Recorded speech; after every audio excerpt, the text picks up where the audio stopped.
Good morning, everyone. Welcome, and welcome to all of those who are here with us online as well.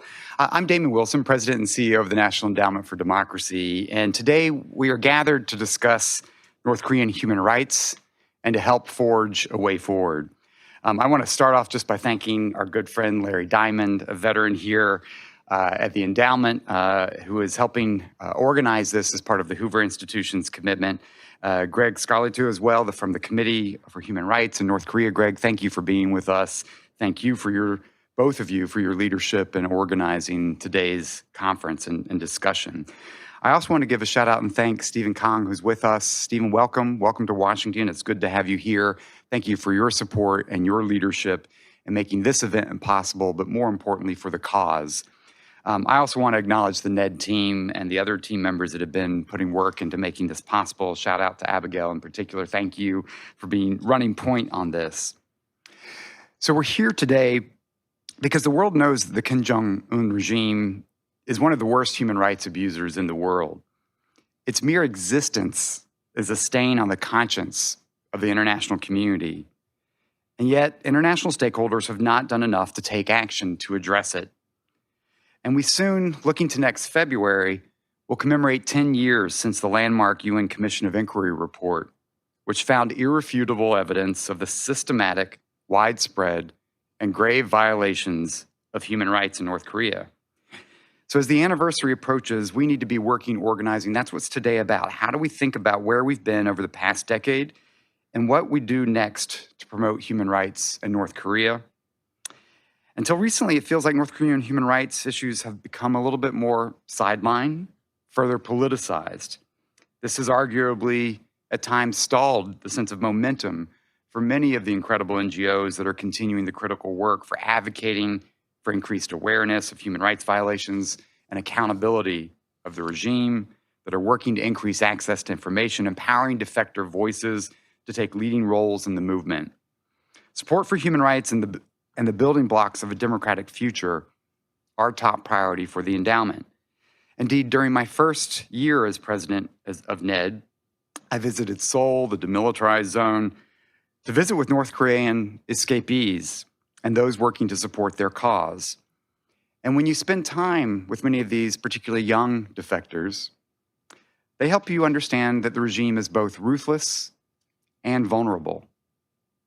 Ruthless in how it treats its own people, and vulnerable because of how it treats its own people. Our partners, our grantees, have been working tirelessly so that North Korean citizens can have more freedom to choose for themselves. But as they work hard, we're feeling a sense of waning engagement on the issues from policymakers, international stakeholders. President Yoon's administration has helped to put some impetus into a focus on the importance of democracy and human rights to the Korean people. But we need more action across the board. Our partners are pushing back to put North Korean human rights issues on the agenda and to escape from any politicized lens to keep the focus on people and their human rights. And they've been employing various approaches to elevate human rights issues and increase awareness. The Transitional Justice Working Group's recent report on human rights violations near nuclear testing sites show that there's a link between nuclear security and human rights issues. We're going to hear from Ethan Shen, who'll be speaking today. The Citizens Alliance for North Korean Human Rights has also produced an important report on coal production, linking the supply chain and financing of the economy with forced labor. Bridge International has worked with young defectors and South Koreans to employ an entrepreneurship and innovation model that derives creative solutions to the human rights challenges in North Korea. And these are only a few examples. You know many more of the courage, the creativity of NED's partners working to ensure a better future of the North Korean people. Indeed, it's remarkable when you see North Koreans who have just a bit of time and freedom, what they produce, what they generate, what they drive forward. It speaks to the power of liberty. And in this work, we want more partners. We want more who are part of this cause. We welcome South Korea's investment in supporting human rights on the Korean Peninsula. We welcome those who care about freedom and democracy around the world rallying to the cause of the people of North Korea. Because one thing's certain, that human rights permeates so many aspects of both policy and people's daily lives, from their personal security to the big nuclear issues, to the economy, to society. The deprivations of the people of the North Korea The deprivations they suffer, they are a scourge to humanity. So for this reason, human rights should be at the forefront of addressing the North Korea challenge. It should be our priority to stand in solidarity with North Korean citizens so they have the agency to help choose their own future. And that's why we're really pleased to welcome our institutions that are helping to run and organize this today.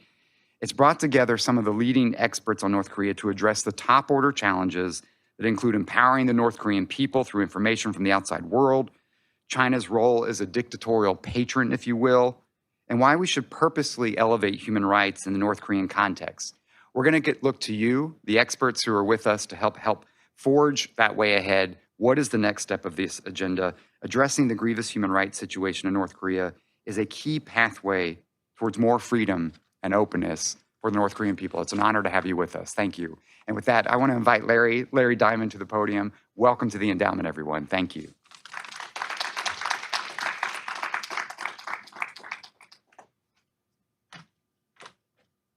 Well, thank you, Damon, for those beautiful opening remarks. Thank you to the National Endowment for Democracy once again for being such a wonderful partner and host.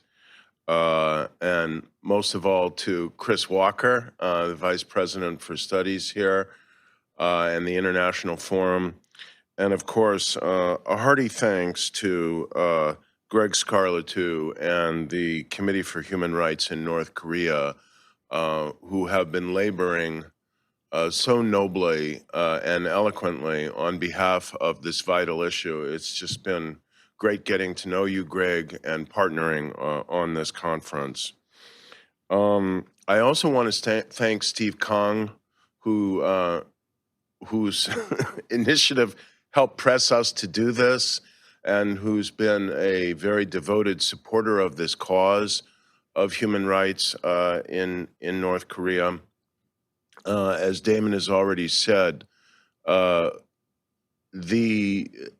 certainly one of the most important and overwhelming human rights emergencies in the world. Now that leads to my second point, which is that it's been a, by now something like 75-year emergency. I spent some time on the airplane reading the annual State Department report on human rights in North Korea. And there were two things that struck me about this report. One is, I know comparisons to the Holocaust are dangerous, ill-advised, and almost always wrong, but there is a comparison in this sense. It's so systematic, so relentless, so overwhelming, and so depraved that it leads you to a very dark sense of what human beings are capable of in terms of how they treat their fellow human beings. There really are few systems, I think, in the history of the world that have developed such systematic forms of degradation and human enslavement. And the second thing that struck me about the report is it wasn't much different from what you could have read 2 or 3 decades ago or more. The reports only started being produced in the Carter administration, so that goes back, I guess, about 45 years. And that leads to 2 more points I want to make, which I think you will hear in this conference throughout the day. One is that we keep being told over and over again when we raise this issue, oh, we can't really talk about human rights. North Korea has, choose your number, 40, 60, 200 nuclear weapons, and that's what we got to focus on, negotiating down and hopefully away their nuclear weapons. But there's an intimate link, which I think many of our presenters have very perceptively and persuasively identified between the paranoia of the regime, the insecurity of the regime that has led it to amass all these nuclear weapons, and the same paranoia and insecurity that has created in an entire country one giant prison camp. And these analysts, who you will hear today over the course of the day, I think make a compelling case that even if you mainly care about the nuclear program, you ought to care about human rights, because unless we change the nature of the regime internally, we won't change the nature of the regime externally. And then secondly, to preview some of the arguments you will hear, if you believe that the regime must change and that there's something we can do to facilitate and encourage the people of North Korea to somehow bring about change, information flows are absolutely critical. This has been the most isolated country in the world. It's beginning to change a little bit. There's much more that we can do to help facilitate and expedite that change, with creative uses of technology playing an extremely important role. I'll just say one last thing on a personal note. About a little over a quarter century ago, with the assistance of an extraordinary man and organization, the Reverend Benjamin Yoon and his Citizens Alliance in South Korea, the Citizens Alliance for Human Rights in North Korea, I met and had a chance to interview for the Journal of Democracy some of these defectors, some of the first few that made it to South Korea. And it's a searing and unforgettable experience, but it's also an extremely inspiring experience to see how people can survive, endure, and prevail in the face of these really horrific circumstances. And of course, those will be the people who change North Korea. So with that, Greg, I pass it over to you.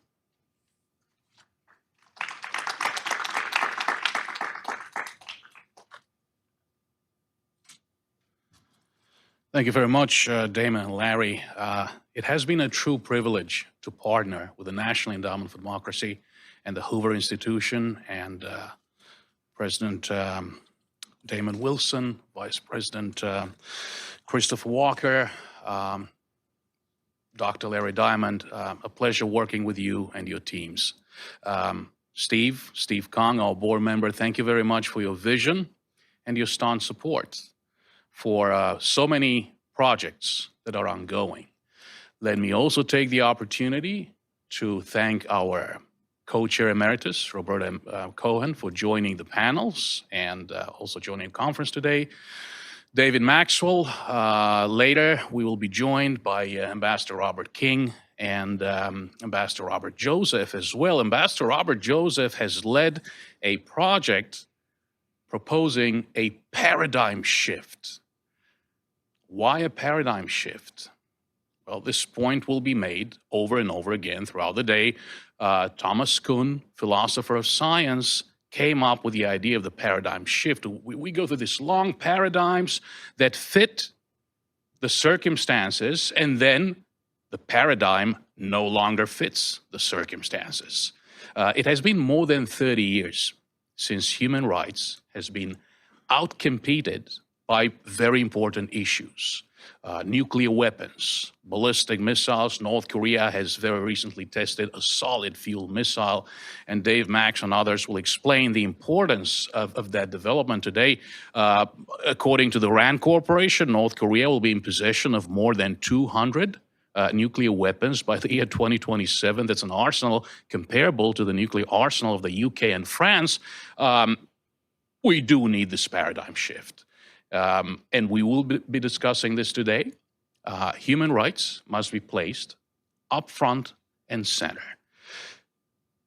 In order to secure its survival, the Kim regime produces its nuclear weapons, its ballistic missiles, has to keep its core elites happy through access to luxury goods and hard currency from the outside world, despite international sanctions, despite US, UN, EU, Japanese, and other sanctions. It's a very simple story. In order to procure the hard currency it needs to maintain itself in power, the Kim family regime oppresses and exploits its own people at home and abroad. And that is the very basic connection between human rights and North Korea's ballistic and missile programs that threaten regional peace and security. Let me take this opportunity to credit NED for the great work NED has done supporting organizations that send information into North Korea. Dave Maxwell, this is time to bring up the 3 stories included in our report. It is very important to tell the people of North Korea 3 stories. Number 1, the story of the corruption of their own leadership, in particular, the Kim family regime and their supreme leader. Number 2, the story of the outside world, in particular, the story of free, prosperous, democratic South Korea, Republic of Korea. By the way, none of us are perfect. Democracies do not claim to be perfect. Democracies acknowledge their issues, correct those issues, and move on. The only ones claiming to be perfect democracies are the North Koreans, the Venezuelans, the Cubans, the Russians, the Belarusians, and the others. We know who they are. And of course, the third story, that is the story of the human rights of the people of North Korea. North Korea joined the United Nations in 1991. It acceded to the International Covenant on Civil and Political Rights and the International Covenant on Economic, Social, and Cultural Rights, the Women's Convention, the Children's Convention, the Convention on the Rights of People with Disabilities, and yet each and every conceivable human right is violated in North Korea. This is a regime that commits crimes against humanity, in particular at its detention facilities, at its prison camps. This also goes against North Korea's own constitution, believe it or not. As all of you know, there are wonderful human rights included in the North Korean constitution, such as freedom of religion, freedom of speech, expression. None of these rights are observed. So this is what this conference is about. We need a paradigm shift. Will we be successful?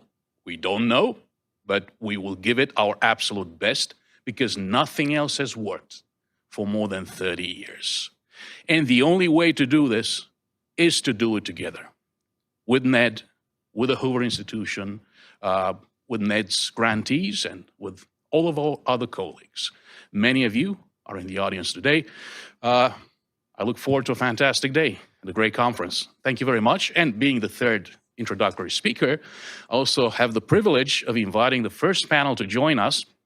And of course, Olivia Enos will introduce the speakers. Olivia Enos, Roberta Cohen, Tara O, Ethan Hisok Shin, please. And of course, Olivia will introduce the speakers, and somebody has to introduce the moderator. I get that privilege. Olivia Enos is the Washington director for the Committee for Freedom in Hong Kong. Prior to her current position, she was a policy analyst in the Asian Studies Center at the Heritage Foundation, where she wrote about international human rights issues, including human trafficking, transnational crime, religious freedom, democratic freedoms in China, in Hong Kong, in Burma, and other parts of Asia. She has been a contributor to Forbes since 2016. She received her BA from Patrick Henry College and her MA in Asian Studies from Georgetown University. Olivia, Godspeed. Well, thank you so much for having me here today, and thank you to all of you for joining us here today. In preparation for this panel, I spent some time thinking about why policymakers favor a security-based approach as opposed to a human rights and values-based approach. And I came up with 3 reasons. First, the argument is familiar. It takes a concept that any person who took Intro to IR would be familiar with, realism. all actors, it's this idea that all actors are driven by power, both its acquisition and its preservation. In the North Korean context, the argument goes something like this. The Kim regime has its weapons program, specifically its nuclear weapons, as well as its missile programs, and it has those programs in order to maintain its grip on power. Simple enough. The argument also has the benefit, secondly, of being true. The Kim regime does think that it needs nuclear weapons in order to stave off so-called U.S. aggression in order to maintain power.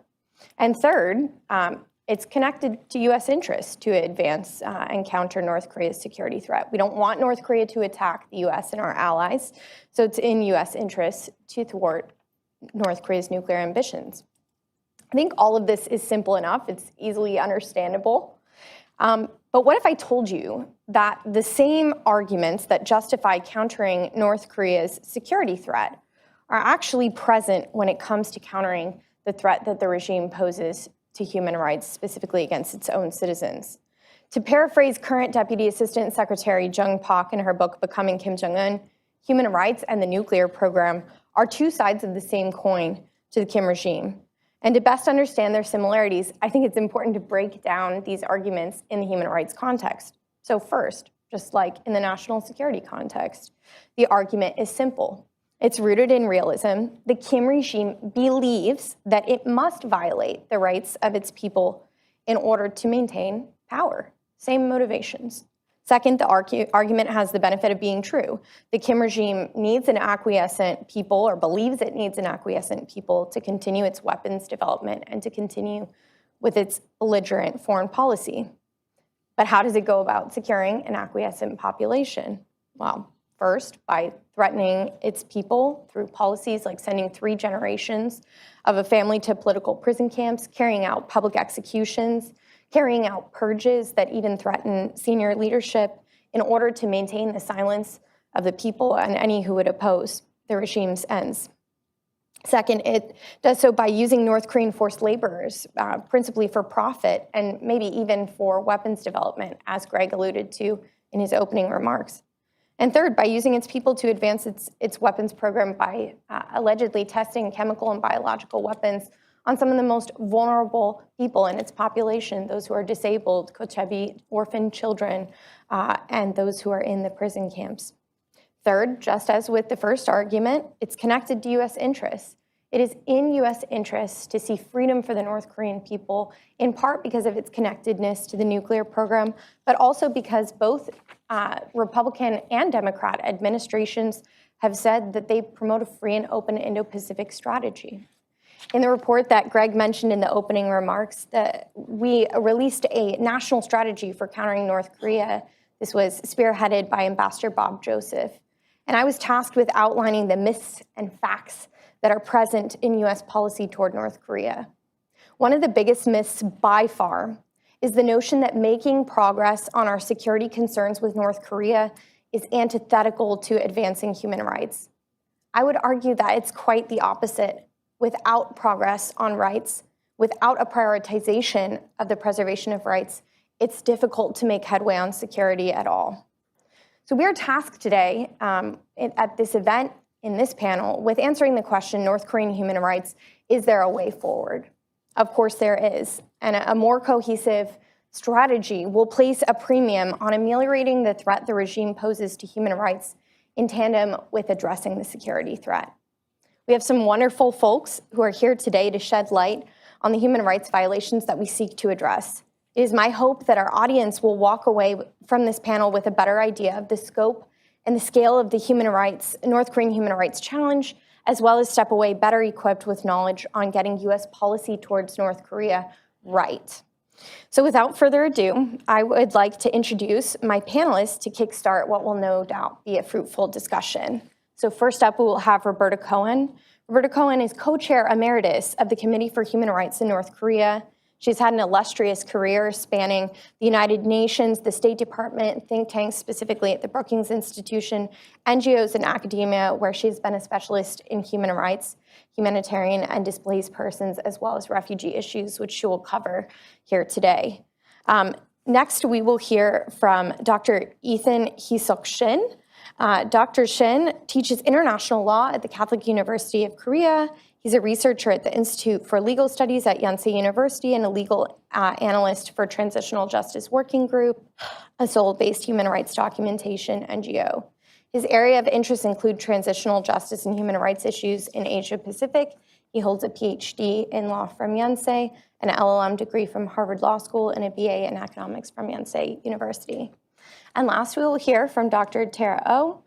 Dr. Oh is the author of The Collapse of North Korea, Challenges, Planning, and Geopolitics of Unification. She's a fellow at the East Asia Research Center and the Institute for Korean American Studies, as well as an adjunct fellow at the Hudson Institute. Dr. Oh is a member of the Academic Council of the Victims of Communism Memorial Foundation. She has also served as lieutenant colonel, she's now retired, where she worked on national security, intelligence, alliances, and political military issues at the Pentagon, the United Nations Command and Combined Forces, and Command U.S. Forces Korea, and U.S. European Command. She holds her BA from the University of California at Davis, an MPA from Princeton University, and a PhD from the University of Texas at Austin. I think you will all agree we have an illustrious panel to learn from, but we'll kick it off with comments from Roberta. Oh, I think you need to turn on your mic. Okay. Good morning, everyone. And thank you to NED, the Hoover Institution, and of course, HRNK for hosting this program. Let me begin, and thank you, Olivia. Let me begin by recalling that 10 years ago, the United Nations Commission of Inquiry into Human Rights in the DPRK found that of the 300 witnesses it had interviewed, more than 100 had directly experienced forced repatriation from China, and as a result had been subjected to cruel and inhuman punishment in North Korea.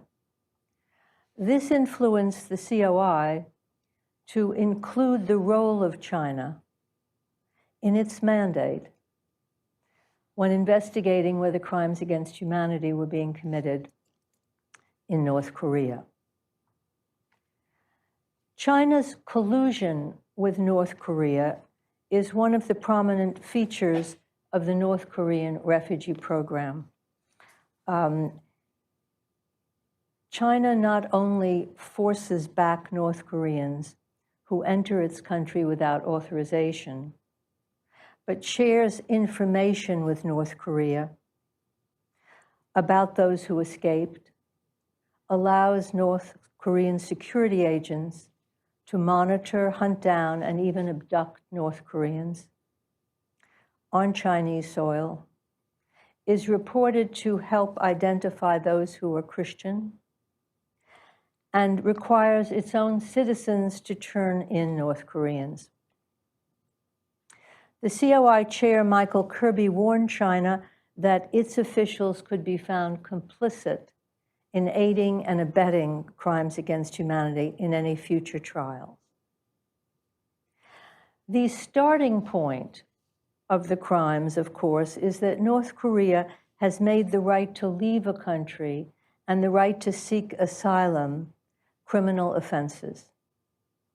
Anyone who tries to leave without permission or is turned back is subject to detention. It can be up to 5 years, which includes beatings, degrading searches, torture in many cases, denial of adequate food, forced labor, gender-based violence, forced abortion, and possible transfer to long-term prisons.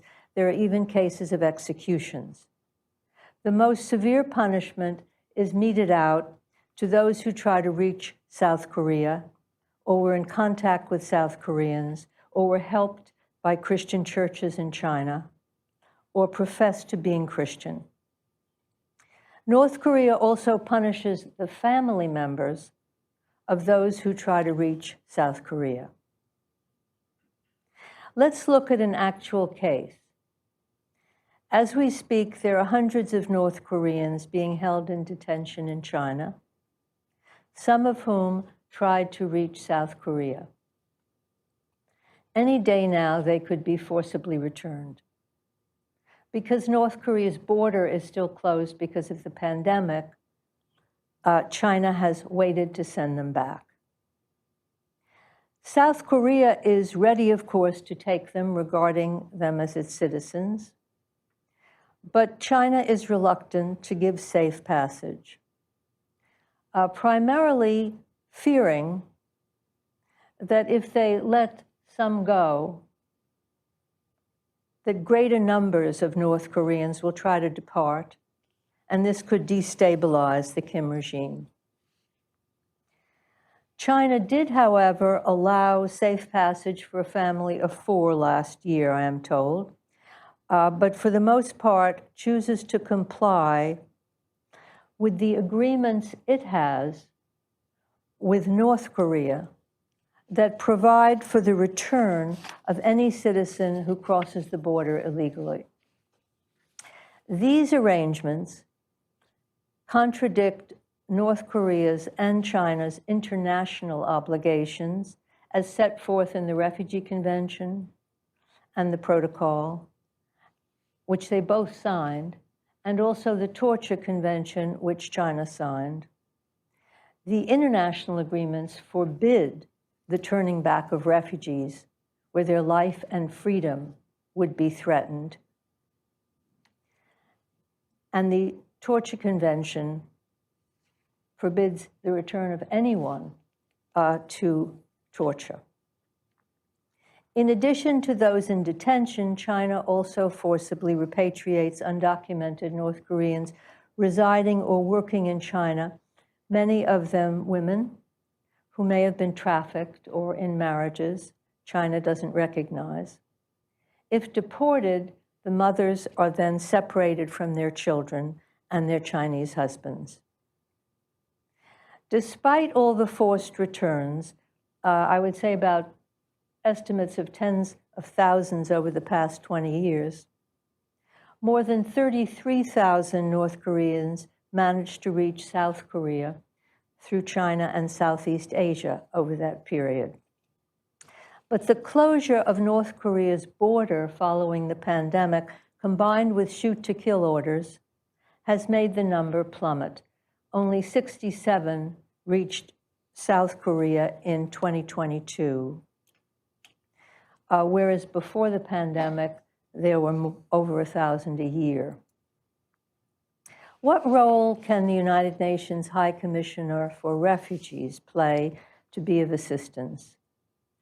During the Great Famine in the 1990s, UNHCR staff was able to interview North Koreans at the border, and they began to classify some as refugees. China then barred UNHCR from access to the border. That was 1999. And in 2008, it barred North Koreans from going to the UNHCR office in Beijing, which had been helping small groups of North Koreans to depart. China put forward the argument, from which it has not deviated, that all North Koreans coming over the border are economic migrants who should be returned. When UNHCR staff suggested alternatives, China rejected them. For example, the term persons of concern meriting humanitarian protection, or the UNHCR term refugee surplus, which means that no matter why a person left their country, they could be deemed refugees if they have a well-founded fear of persecution upon return. Nonetheless, on an exceptional basis, China has allowed safe passage for certain defectors from North Korea, especially those with ties to China, and also others, although there's no criteria, including those in 2012 who were hiding in foreign embassies in Beijing. Some 7 to 8 years ago, without any access to North Koreans, UNHCR began to move away and stop making any sort of public statements about the North Korean refugee situation. Around the same time, China's growing political and economic influence internationally was accompanied by pledges of hundreds of millions of dollars for development programs in refugee hosting countries. Some of this money, I understand, to go through UNHCR. In 2017, China's president promised $1 billion from its Belt and Road Initiative to international organizations for refugee-related projects. When the High Commissioner for Refugees visited China in 2017, that same year, he praised UNHCR's relationship with China and expressed the hope that China would invest some of its Belt and Road Initiative in countries hosting large numbers of refugees. To conclude, this small and cruel refugee situation involving North Koreans needs a focal point within the UN system and an overall UN-wide strategy. At present, the dominant voice at the UN on China's forced repatriations is the Office of the High Commissioner for Human Rights. It is no longer UNHCR. However, this issue is more than a human rights issue. It's also a refugee issue. No matter the mantra or party line that China has cooked up. And it's also a humanitarian issue and a political issue. The best way to move forward is to have a unified UN approach under a policy that actually Ban Ki-moon, the previous Secretary General, introduced, which calls on the entire UN system to be engaged when there are grave human rights violations. At the same time, a diplomatic solution should be sought. The Secretary General, and this is Antonio Guterres, who used to be the High Commissioner for Refugees, when they did speak out about the refugee situation. As Secretary General, he called on the international community to take steps to ensure that North Koreans who cross international borders irregularly are protected and not repatriated. A contact group of states needs to be created to include states affected by the refugee problem, states prepared to house North Koreans temporarily while their future is determined, and states in a position to effectively raise the issue with China. Emphasis could be on burden sharing and humanitarian concerns. After all, North Koreans shouldn't be sent back to a country where there is insufficient food for much of the population. Detention facilities, moreover, breed health problems and should be closed. If China wants to become a player in refugee and humanitarian and development issues, it must demonstrate some compliance with international refugee, human rights, and humanitarian norms. Thank you.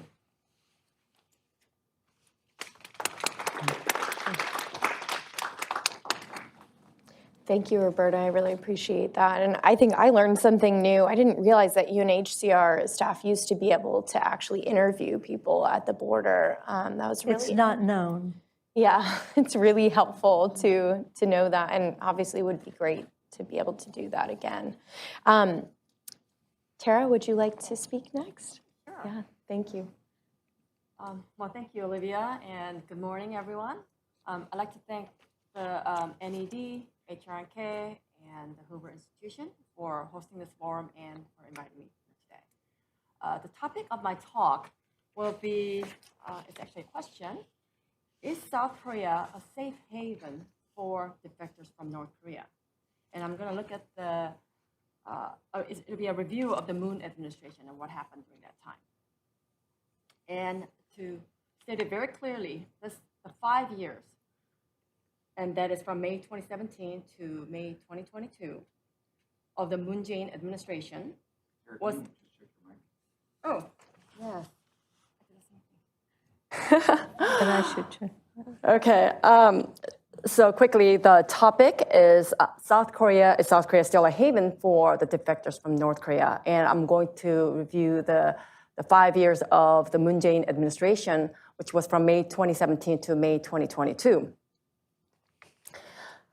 And that 5 years, it was a terrifying time for the defectors. And not just for them, but also for South Koreans as well. And I will explain, and I will start with a couple of quotes from the defectors. So one defector, his name is Heo Kwang-il, and he is the head of the Committee for Democratization of North Korea. What he said was, South Korea is no longer a haven for defectors from North Korea.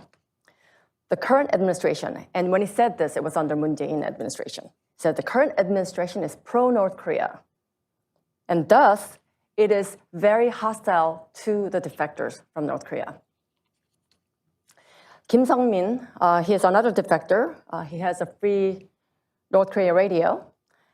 He said that the Moon administration is working with the Kim regime and is suppressing all of the North Korean defector organizations' activities in South Korea. And these are documented in the congressional testimony by Dr. Suzanne Schulte, who did this in April 2021. So let's review some of the events that occurred. Anti-leaflet law, and I'm sure many of you have heard of this.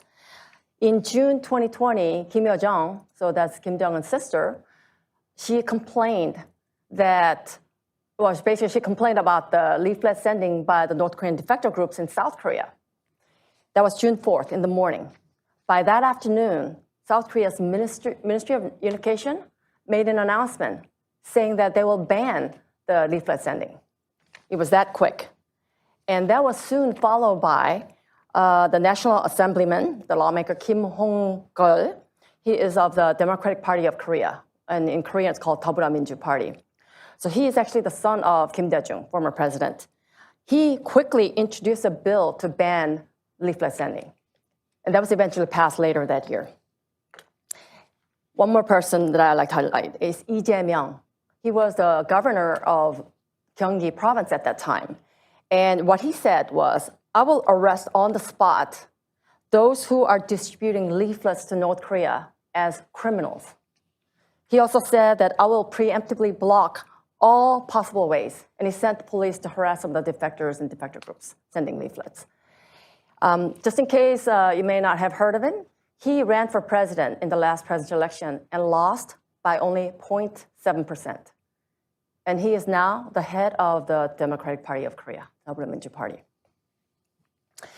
And when they passed this law, they basically criminalized it with 3 years of imprisonment or 30 million won fine, which is about $28,000. So this was one of 15 laws that party prioritized at that time.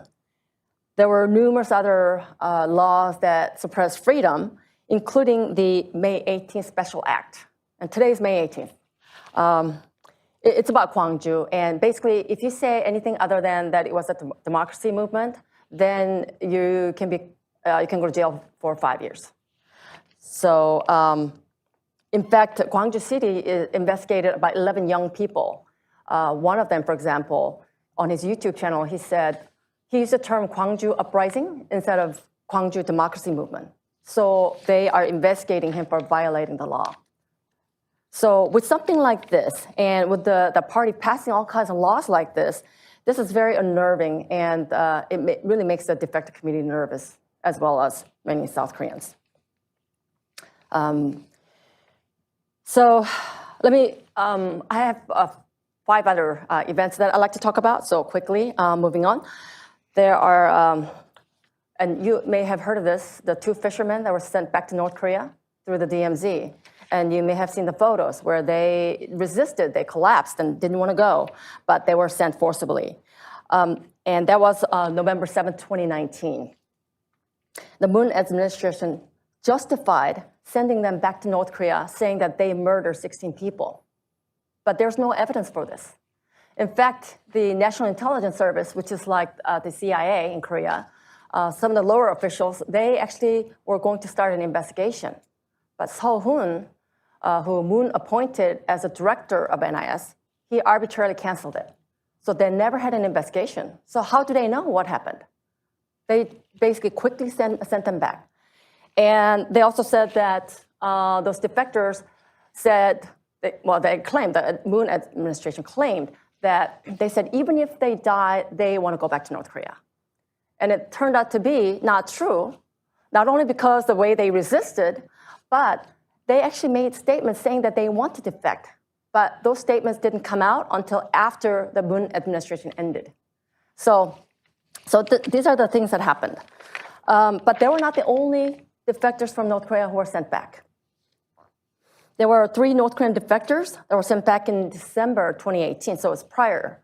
And I don't think this really made the news except for this other portion of it. And so I need to back up a little bit and give you a background. You may recall that the Japanese defense minister said he strongly protests South Korean Navy destroyer locking its fire control radar on Japanese patrol aircraft over the Sea of Japan, what Koreans call EC. So it's related to this. First of all, locking a fire control radar on an aircraft, you don't do that. It's extremely threatening. It's something you don't do unless you're ready to fire a missile and destroy a target. So it's that threatening. So this patrol aircraft had to leave the area and fly to safety, because the Moon administration did not want them to monitor what was going on below. So what was below? A boat with defectors. In fact, the Japanese officials found them first because they were actually closer to Japan and they were going towards Japan. And they confirmed that there were 4 North Koreans. 1 was dead because he died, he was shot as he was escaping North Korea. And the other 3 were alive. But Moon Jae-in rushed a Navy destroyer over there to bring them back, have them turn around, bring them back to South Korea, only to send them back to North Korea 3 days later. And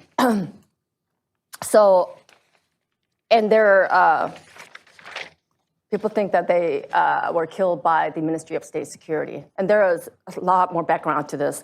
Maybe I can cover that during Q&A.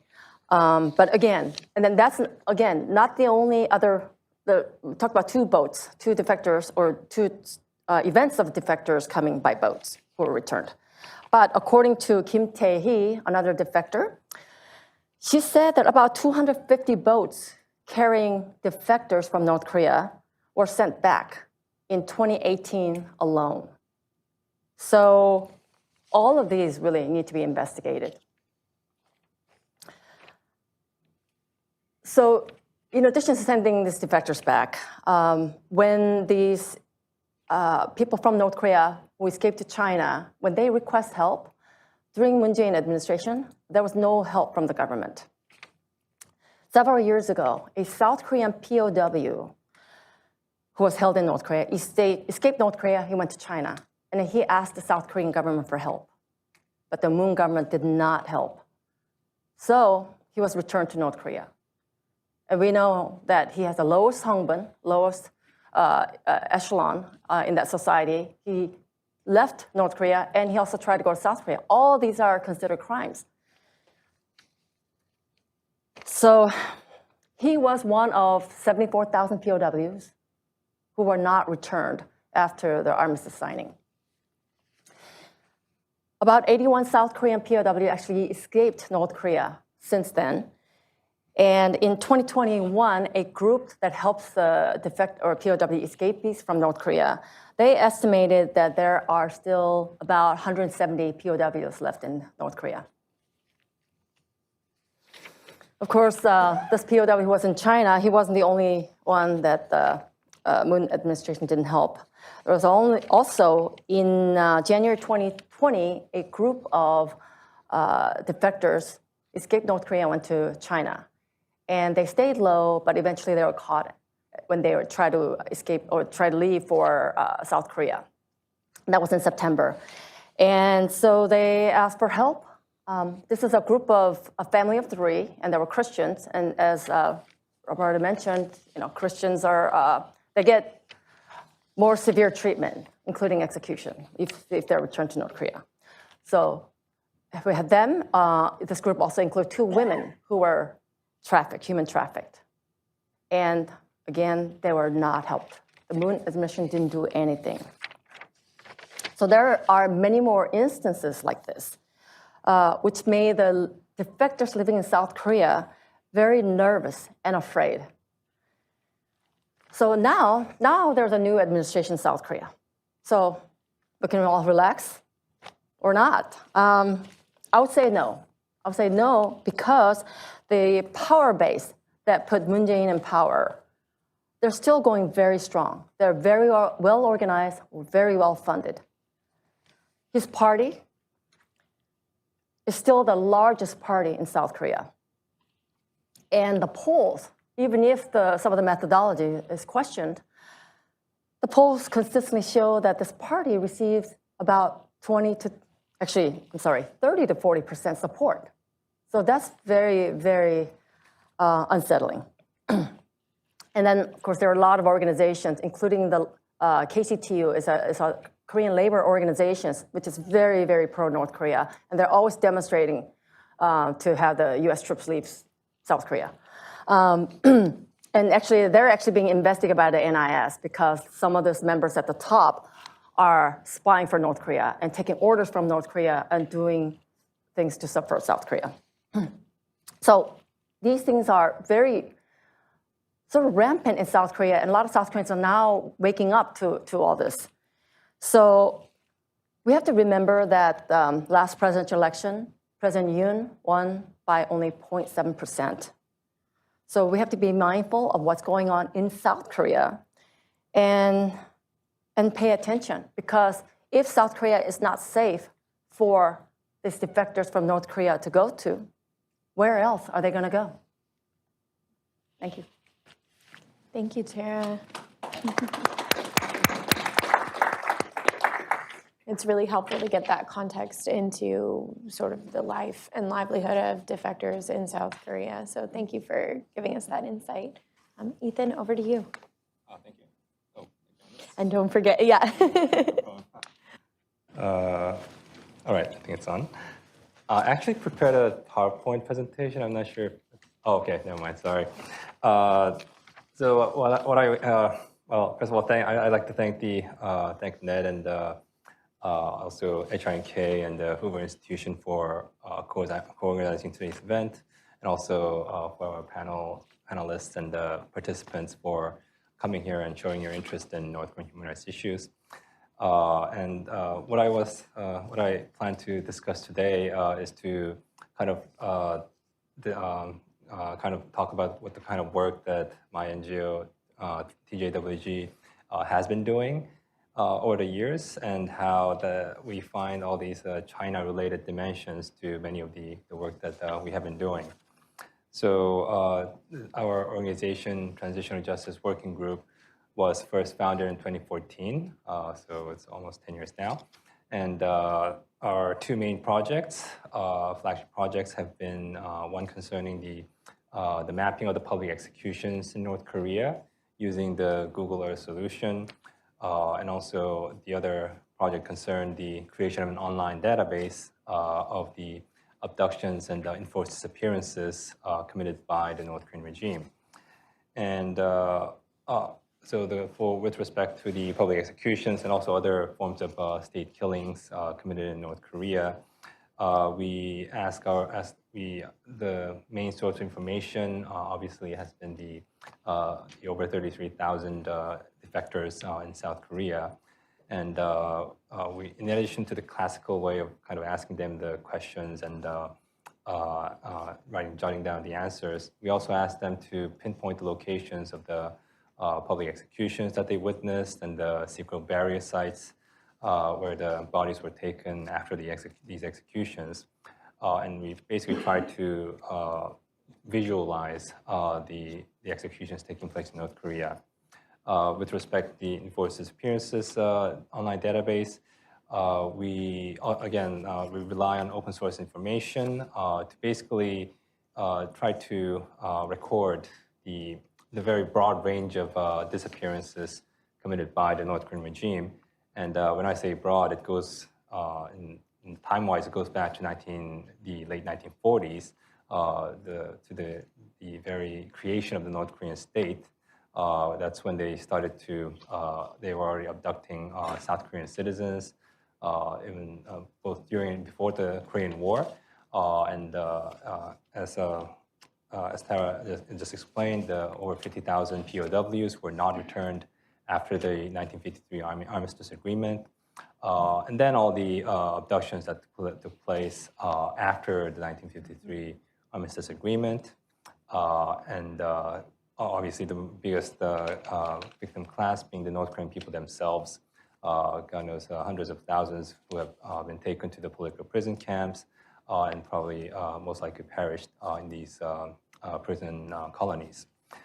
And more recently, we have published a report on the radiation exposure from the Pyongyang nuclear test site in North Korea. This is something that an issue that has been covered by the news outlets, and also we've heard a lot of anecdotes from the defectors from that area in the past, but we wanted to kind of put together all the evidence and open source information that were out there to kind of put together a very coherent picture of like the risk of radioactive contamination through the groundwater sources. And we were planning to do this from under the previous administration, but we really couldn't find the necessary information at the time. So we basically waited until last year, after the change of government took place in Seoul, to collect more information, both from the government sources and also from the defectors. And we were able to present our report this February, which led the South Korean government announcing that it would resume the testing, radiation testing for the over 800 North Korean defectors from the Gyeongju County and the surrounding areas. So in all these issues, one kind of common theme that I found was China. So as Roberta mentioned earlier, with respect to many of the people who are disappeared in the political prison camps, they actually, many of them are defector people who have fled North Korea to China and were returned by the Chinese authorities back to North Korea. And basically, the North Korean government tried to classify the repatriated North Koreans into one category, basically like people who went to China primarily for economic reasons, without necessarily trying to defect to South Korea or contacting South Korean missionaries in China. So those people, that group will be treated relatively lightly. I'm not saying that they get off hook. They are actually sent to labor prison camps for months, if not years. But they are treated somewhat more lightly. Whereas the North Korean defectors who are presumed to have tried to defect to South Korea, basically the ones who were captured, for example, in Sichuan near the Chinese border areas, that's pretty telltale sign of them trying to leave the country and try to try and find a way to South Korea or countries. Those people would be considered political criminals, and more likely to be sent to the prison colonies run by the Ministry of State Security. So again, there's a clear role of China in the enforced disappearances concerning the defectors that are sent back to North Korea. And also, many of them face public executions for the crime of trying to flee their countries. And also, many of them end up getting killed in the very brutal torture and treatment meted by the North Korean authorities when they are sent back from China. So we have identified these clear role of China in many of these violations. So one of the things that we wanted to do was, as Roberta mentioned, we tried to utilize the UN human rights mechanism to basically hold China account for its role, its complicity in these violations. And just last Friday, CEDAW, the main UN treaty body for women's human rights, had a review, this periodic review of China's human rights record in the implementation of the CEDAW Convention. And for the first time, the North Korean human rights NGOs made 4 submissions to the CEDAW and also made an oral intervention prior to the actual review last Friday. And basically, when the actual hearing took place last Friday, a couple of the members of the CEDAW raised these issues to the Chinese delegation. And we are hoping that the concluding observations, which will be adopted in 2-3 weeks' time, will actually, for the first time, mention China's violation of the CEDAW Convention by facilitating trafficking and other human rights violations suffered by the North Korean women and their children in China. So we don't know how China will react to all these recommendations from CEDAW, but at least we first of all want to test how China will react to this kind of UN intervention, and also secondly, if they decide not to change their policies or course of action, then at least they will pay this kind of reputational cost at the UN level. So we are planning to bring more submissions for other treaty bodies when they review China's human rights record, because China is a treaty party to the Torture Convention, the Civil and Political Rights Covenant, and Economic, Social, and Cultural Rights Covenant as well. So we do want to raise these issues in other UN forums as well. And also China's Universal Periodic Review, UPR, is coming up early next year. And actually the deadline for the NGO submissions is coming up in about 2 months' time. So we also, again, want to highlight China's involvement, complicity in these North Korea-related human rights violations, so that they will actually have to face the consequences at the international stage. And finally, with respect to the Pyongyang nuclear test, the radiation report, we recently translated our report, which was when in February in English and Korean, into Chinese. And we haven't released it yet, but our hope is that when we release this Chinese version of the report, it will be read by hopefully many ordinary Chinese people who might actually feel more threatened by this kind of radiation exposure from the North Korean nuclear test site, more so than the central government. And after all, China is the country located closest to the Pyongyang test site in North Korea. So that's again, we are hoping to actually put pressure on the Chinese government from this kind of from below, from their own people as well. So these were some of the observations and the kind of efforts that we're trying to make to actually hold China accountable for their role in the North Korean human rights tragedy. And I'd be happy to discuss more in detail about this kind of work in the Q&A session. Thank you.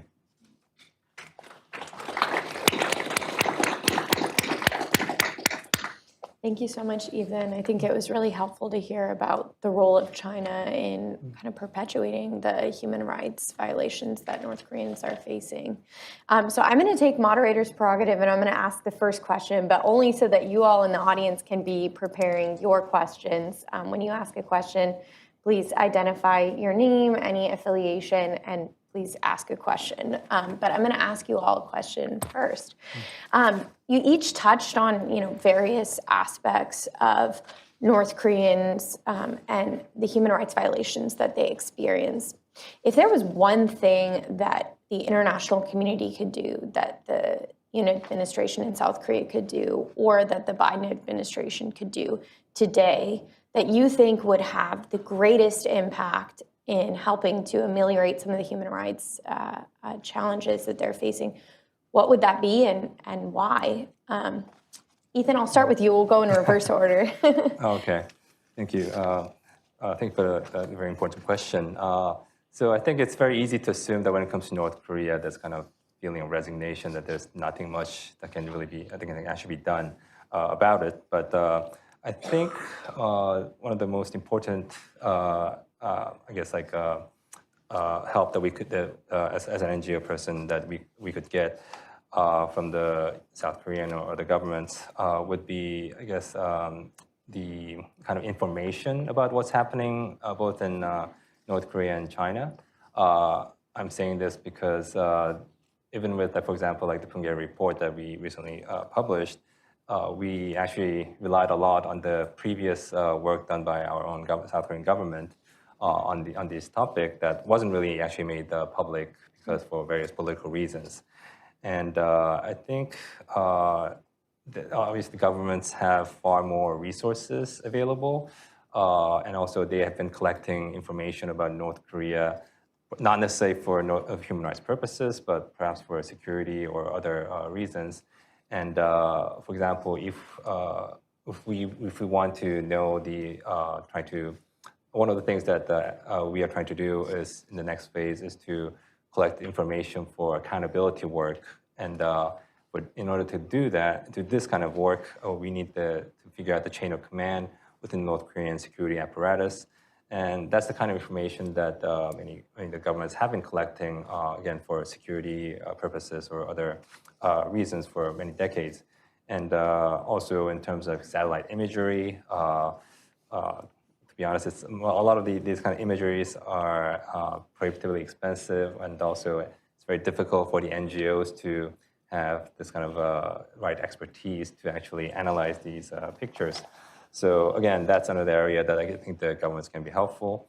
And I'm just saying this because I think I'm thinking of the way that the Biden administration acted when right before the Russian invasion of Ukraine happened. And at the time, I was a little puzzled at the fact why actually the U.S. government was releasing all this information about the planned Russian attack. And I was thinking, wouldn't this compromise the U.S. information sources on the ground or SIGINT, whatever? But I think in retrospect, the U.S. very actively pushing out this kind of information about what is basically about to happen very quickly prevented the Russians from even like bothering to perpetrate this kind of false flag operations to justify the invasion. And I think similarly, I think that line of work, that kind of work can be done on like North Korean human rights situation as well. Really interesting. Tara, your thoughts? Yeah, that's a good question. And I have so many words, it's not just one. But I think attention to this matter, elevating this, and I know that's what this conference is all about, but really elevating the human rights issues and expose any sort of human rights violations so that people know, so that those who are responsible can be held accountable. So I think that is the key, a lot of attention to this issue. And I know it's for the other panel, but really getting more information into North Korea. So that's a great one. Roberta? The main forum that deals with human rights in North Korea.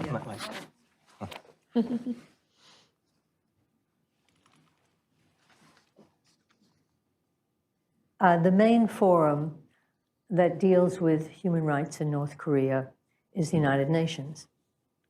And they became the main forum, particularly when the Commission of Inquiry report came out in 2014.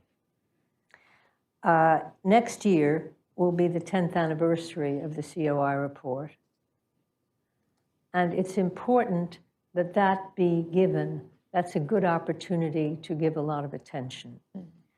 But what have we seen at the United Nations? There's a tremendous attack by China and by Russia, who also enable North Korea to undermine the United Nations procedures on human rights. So when you say what is needed, it's needed a strong coalition of states. Now, let's just go back a few years. South Korea had stopped co-sponsoring under the Moon administration resolutions on human rights in North Korea. The United States also, looking at denuclearization possibilities, began pulling back as well.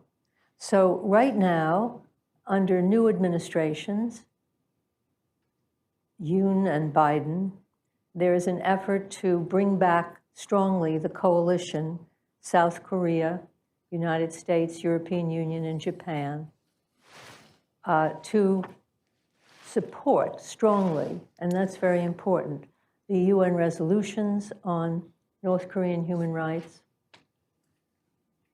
and also to try to hold an official United Nations Security Council meeting on human rights in North Korea.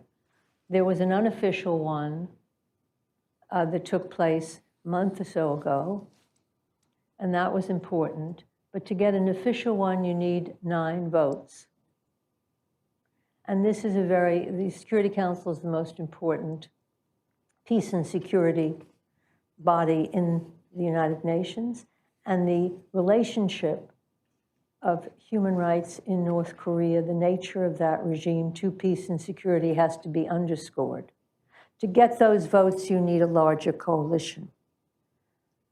And I think that is most important, to give the priority building up a coalition at the UN that can actually get through a Security Council meeting and that can bring to the fore, particularly on the occasion of the Commission of Inquiry report, all the information that should come forward publicly on the human rights situation in North Korea. All the states are there. It is the main forum. And what is at stake is really the international human rights system. And finally, to bring in the Secretary General. The Secretary General is for the entire United Nations. But I always recall, as I did when I spoke, that this Secretary General was also the High Commissioner for Refugees at one point. And at that point, he did used to speak out. I even have a press release I found from 2013 when he was the High Commissioner for Refugees speaking out against the forced repatriation of North Koreans. He understands the issue. Of course, he is in a situation where he has to be brought into a UN coalition, but a UN really leadership on human rights in a part of the world that has been pointed out as one of the worst situations in the world. And the 2024, when the Commission of Inquiry will be looked at after 10 years, be important to get not only the states, but also the heads of the Secretariat to be coming in on that. And that, I think, would be very important to do. Yeah, I think it's so important, Roberta, that you're highlighting that the UN is such a forum and a force when it comes to the North Korean human rights issue, because the COI did fundamentally change the conversation. I think that folks who focused exclusively on security issues now had to at least give a hat tip to the human rights violations that were occurring. And I think now that we're almost 10 years on from the publication of the report, I think there's a real opportunity to elevate these issues even further and just remind people that this is ongoing. This is not something that happened in the past. This is something that's happening in the present. And every single person should be alarmed that these types of human rights violations are continuing in the present. Okay, I want to open it up to the audience for questions. Yes, sir. I'm Peter Humphrey, intelligence analyst and a broadcaster in the Middle East. I was a diplomat. I'm wondering if perhaps it's possible to incentivize the Chinese to let these people go. And that could happen in a bunch of ways. One we don't probably want to open up, but got to think about it, is cash payments. Second would be alleviation of a particularly annoying sanction if these people were just simply allowed to leave the country and go wherever they wanted to go. Is it possible to incentivize Chinese behavior?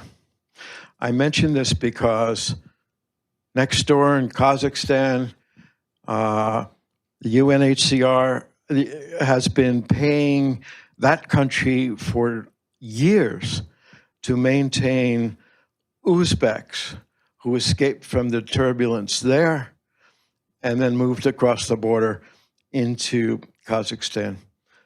Payments from UN High Commissioner for Refugees help maintain those people, setting the precedent for China with respect to North Korean escapees. Okay. Does anybody want to take that? Roberta? Well, first, Oh, yeah. okay. First, you need a negotiating forum, and that's what is important to get through at this point. Where is it and what is it? And here, I really feel that if a few states would make this issue a priority, then you could get a group of states who could go to the Secretary General of the United Nations and try to look at how they can begin some kind of process of negotiation with China.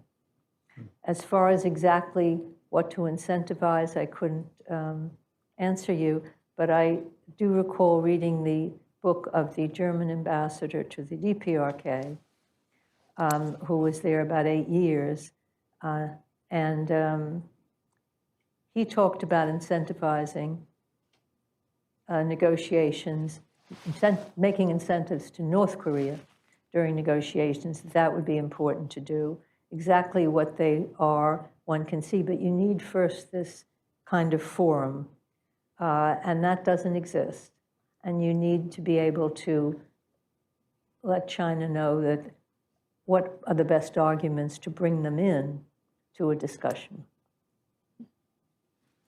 You'd like to add something? Yes, thank you. So I just want to add a few points to what Roberta already said. I guess the situation in within China is actually a little more complex than is often assumed because so the central government, obviously, their main concern is this kind of geopolitical maintaining a good relationship with Pyongyang, which is why they maintain this very cruel policy. But what we've noticed from the more grassroots or local levels is that actually there is not much support for this kind of policy, and especially in among the local authorities or the people, and also many of the Chinese men in the Chinese rural areas that marry with the North Korean de facto women, because basically thousands of them have already they've escaped to China over the past 3 decades, and many have actually married and started families with the Chinese men in these rural villages. As you know, because of the one-child policy, China has a very skewed gender-sex ratio, and which means that many of the rural men have nobody to marry, and so in a very interesting, weird way, this has a very stabilized. It's not such a. It's actually a welcome development in many of these rural areas, and if for some whatever reason the authorities decide to arrest the North Korean women and have them sent back to North Korea, what you get basically is a husband without a wife, children without their mother, and basically a broken family. And so basically, even the Chinese authorities, local authorities, are not really keen on actually carrying out that kind of directive from the central government. So, and especially because of the population decline in China these days, I think there is this kind of very complex internal dynamics within the country. So I think kind of like if we can actually persuade China to kind of look at this kind of new reality that they're kind of facing, and if there can be this kind of interested governments making concerted effort to actually sit down and have a serious negotiation with Beijing, perhaps that kind of some other working arrangement can be made. This might not necessarily mean that China will recognize these North Korean women as refugees, but at least some form of legalized way of that they can stay within China, for example. So I definitely think there is if there is a political will, I think there is some things that can be done. Excellent, thank you. I think I saw a hand, Dave.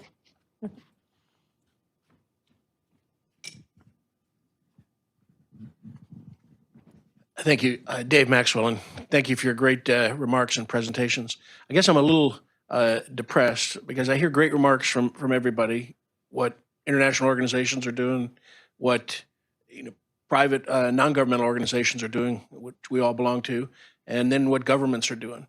And so my question, and Roberta already partially answered this, but really, how do we generate synergistic effects among governments, international organizations, and non-governmental organizations to really, better synchronize our activities? Because I think most, at least governments that support freedom and like-minded democracies, most support human rights and want to see a change. So I guess my one question is, who should be and can be the champion? And I think Roberta is right. We need UN leadership that's been lacking. But without that, how can we really generate synergistic effects? Is there a champion out there that can really mobilize all three levels of concerned parties? And second question, what about organizations that work at cross purposes to human rights? Those that want to lift concessions and have end of war declarations and do things, have arms control agreements without human rights being considered. And those who would say we should not address human rights, how should we collectively address those types of organizations and positions? Thank you. Thank you, Dave. Who wants to take those two excellent questions first? Yeah, Tara. So I will actually focus. Oh, yes. Is this on? So I will focus on what's happening in South Korea. They actually passed a North Korean Human Rights Act, and it was enacted in 2016. But the problem is it really hasn't been implemented because, again, a lot of opposition within that party I told you about. But one of the things that that law did was to create North Korea Database Center. And they recently, so in the name of South Korean government, published a North Korean human rights report. And this was, they interviewed over 500 defectors in the last 5 years. And they couldn't publish it earlier because, again, last administration wouldn't allow this. But finally, it was published. So they have that being done. And I think they did that in conjunction with the Unification Ministry. And the law also stipulates that it creates North Korea Human Rights Foundation. Because if this comes into being, then it'll coordinate with all the different defector NGOs and other NGOs, especially ones sending leaflets or any other activities that's related to North Korean human rights in South Korea. Again, the creation of this organization, because this is foundation, so it means a lot of funds will flow. All the funds were cut off during the Moon administration. And with this, it'll actually help support them and help coordinate. But again, it's stuck because it says that the current ruling party nominates three or five board members. And then the 더불어민주 Party, they're supposed to nominate 5 board members, but they're not doing that. So if you don't have board members, it can't exist. And so that's where the issue is. So if there's some greater pressure, international pressure, to have that organization or implement the law so that this can be created, I think there could be a lot more coordination with NGOs and at least with South Korean government at that level. Dave, that's one of those questions. Microphone. Oh, I do it again. Very loyal. First of all, I think there's a war of ideas that is going on. And I think it's very important that in that war of ideas, you heard that really this morning in the introductory remarks. Does human rights have a role to play when nuclear weapons are on the table? And that answer, that the nature of the regime, and I think Greg was doing a good job of setting that forth, the nature of the regime is really going to be very significant. Can you really have peace without attention to human rights? I think there ought to be just a piece of paper that begins to be circulated on how you challenge those who say human rights has to be put aside. Mm-hmm. And that, I think, was part of the Moon administration. I mean, their supposed goal was to get denuclearization, and they really were the proponents of putting human rights out the window.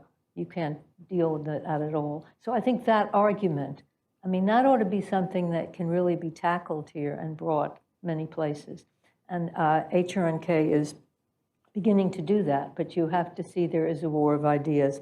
Secondly, there are some appointments that could be quite relevant here to promoting some kind of greater unity. One is that the Yoon administration in South Korea has appointed a special envoy on human rights in North Korea. And the United States has nominated a special envoy for human rights in North Korea. I think those in the US who can speed up the process of getting that person actually confirmed. Yes. Oh, she testified yesterday. Oh, wonderful. Okay. So there's another person.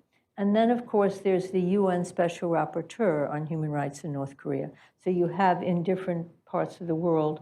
And I think the three of them, if they could come together, I mean, they have different mandates and different objectives, but there's a way that the three of them can work together so that there is the kind of unity on this issue. And so let us hope for that.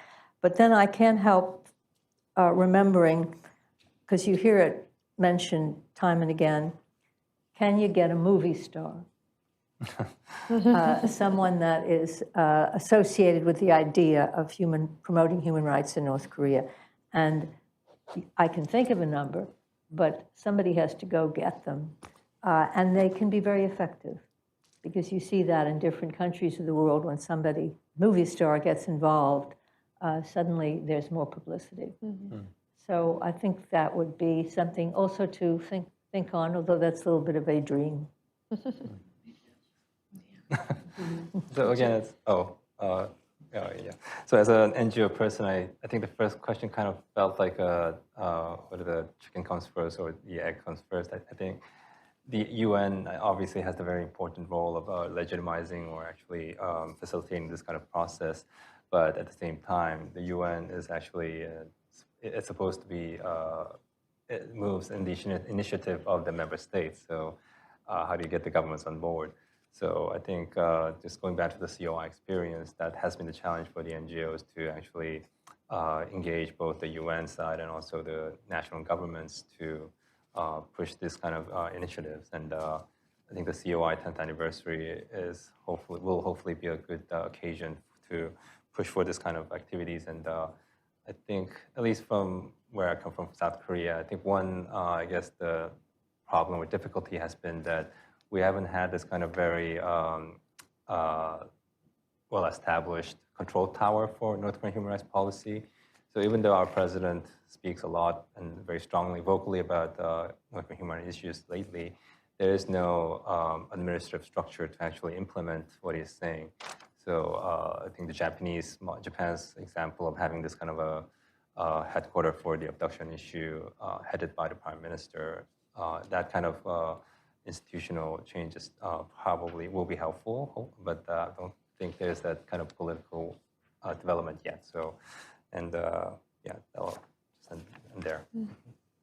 So we're running up against the clock here, but can take a couple more questions. Yeah.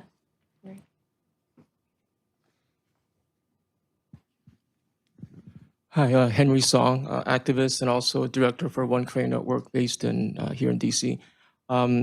Great panel so far. I'm looking forward to the rest of the day with the other panelists. The question I have is, once the COVID restrictions are loosened for North Korea, and Roberto, you mentioned that, and this is kind of well-known fact among the activists and defectors, but the hundreds of the defectors that are being detained in China right now, the worry that the defectors and activists have is that once they're able to repatriate these defectors back to North Korea, that's obviously a big concern for defectors and their families in South Korea and here in the US as well.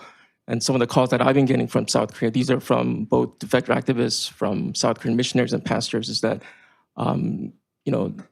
some of these defectors that have been arrested, especially the ones that have been arrested earlier this year, they have been already moved to the border area, ready to be transferred to North Korea. So I guess my question is, how do we prepare for, this, what many defectors believe will be an onslaught of, the repatriation of these North Koreans back to North Korea? I think a lot of the points that have been made, they're excellent points. We have, in a way, a great environment in terms of, Ambassador Lee Shin-hwa of South Korea and Ms. Julie Turner, she did a great testimony at a confirmation hearing yesterday.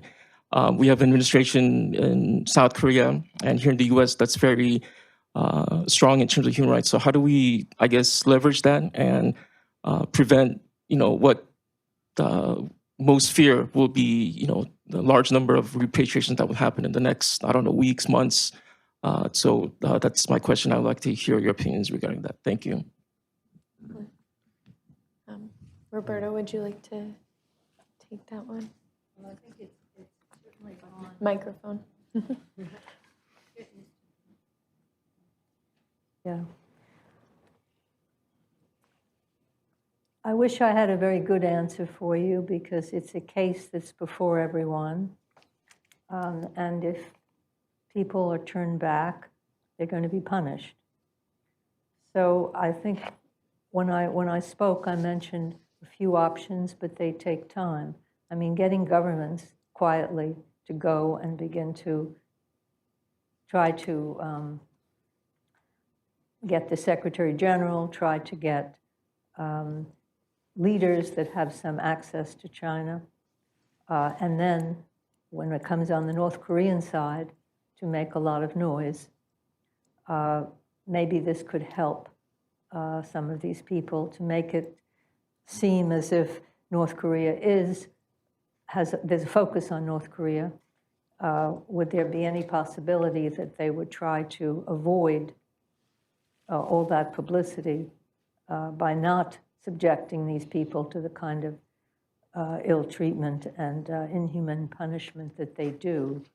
I can't think of any other way. This has been going on for several years. The international governments are quite distracted by the war in Ukraine and by other conflicts around the world. It's not easy to get their attention. What I mentioned was a small and cruel refugee situation. There are also millions of people on borders. So you really have to identify who can be of assistance, who can try in this case. And I'm not sure, as I mentioned, whether UNHCR is on this task or not. They ought to be. I think that It would be good if you can go into the UNHCR office in Seoul to see what they can do, headquarters, to make a fuss there. I just think you need some good publicity and also some quiet diplomacy going on the scenes. But it's a challenge to accomplish that. I agree, especially the latter part. As far as quiet diplomacy, South Korean government can actually request Chinese authorities to release all or some, based on maybe different situations, because they have done that before. So that is something that can be done again, maybe more often by the South Korean government. So that's one thing. And the other is, again, although they violate human rights, they also care. They also care that the international community, what the international community think. So I think keeping attention focused on that matter, whether maybe with the help with the media, just keeping the attention out there, I think that will put some pressure on those regimes. So those are the two that I can think of. That's great. Well, I think we've come to the end of our time here. I know that I definitely feel better educated on the landscape of North Korean human rights issues, and hopefully you all feel the same. I just wanted to issue a final thank you to the NED for offering this beautiful space, the Hoover Institution as well, and to HRNK for allowing us to all convene together today. And hopefully this was a good first panel to kick off all of our discussion. Thank you all, and please join me in a final thank you to our panelists.